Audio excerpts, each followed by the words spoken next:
Hello and welcome back. My name is Carol Morgan, spiritual mentor and channeler. Today we are doing lesson 66 of A Course in Miracles. My happiness and my function are one. My happiness and my function are one. You have surely noticed an emphasis throughout our recent lessons on the connection between fulfilling your function and achieving happiness. This is because you do not really see the connection. Yet there is more than just a connection between them. They are the same. Their forms are different, but their content is completely one. The ego does constant battle with the Holy Spirit on the fundamental question of what your function is. So does it do constant battle with the Holy Spirit about what your happiness is. It is not a two-way battle. The ego attacks, and the Holy Spirit does not respond. He knows what your function is. He knows that it is your happiness.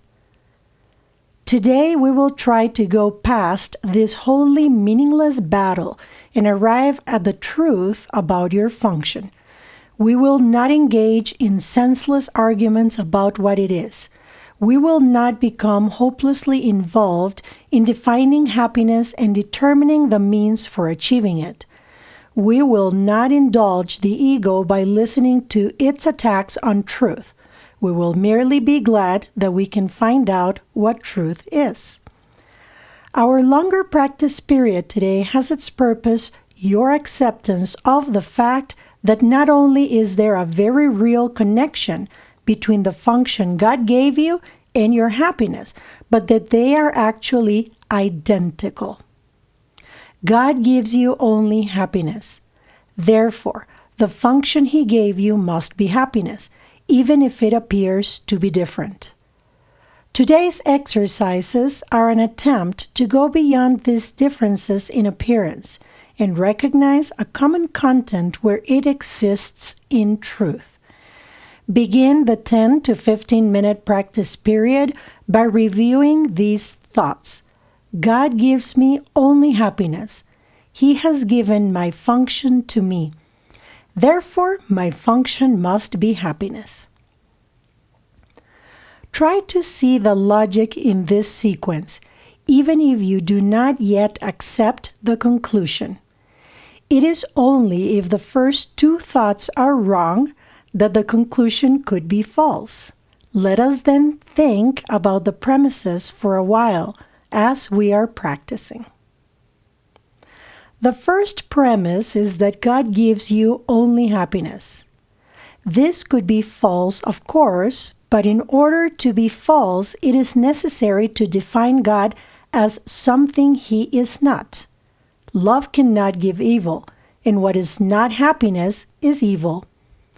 God cannot give what He does not have, and He cannot have what He is not. Unless God gives you only happiness, He must be evil. And it is this definition of Him you are believing if you do not accept the first premise. The second premise is that God has given you your function. We have seen that there are only two parts of your mind. One is ruled by the ego and is made up of illusions. The other is the home of the Holy Spirit, where truth abides.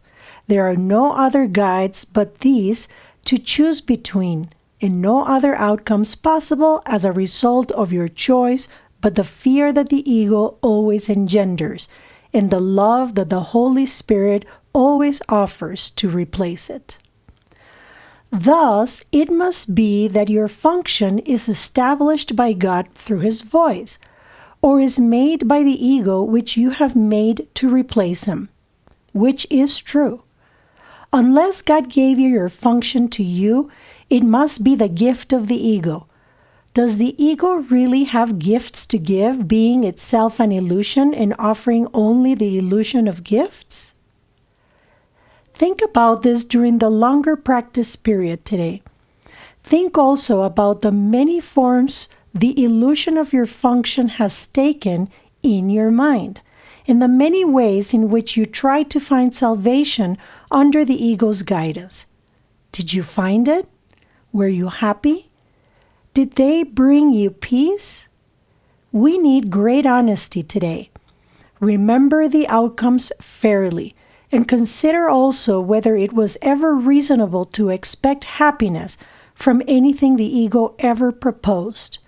Yet, the ego is the only alternative to the Holy Spirit's voice.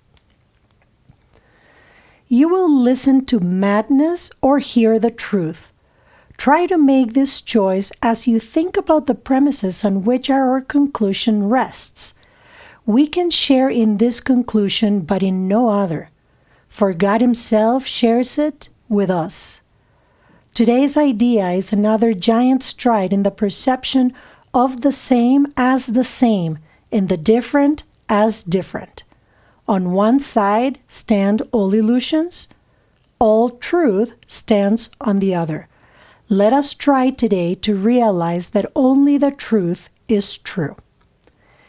In the shorter practice periods, which would be most helpful today if undertaken twice an hour, this form of the application is suggested. My happiness and function are one because God has given me both. It will not take more than a minute, and probably less, to repeat these words slowly and think about them a little while as you say them. We will meditate on today's lesson. My happiness and my function are one.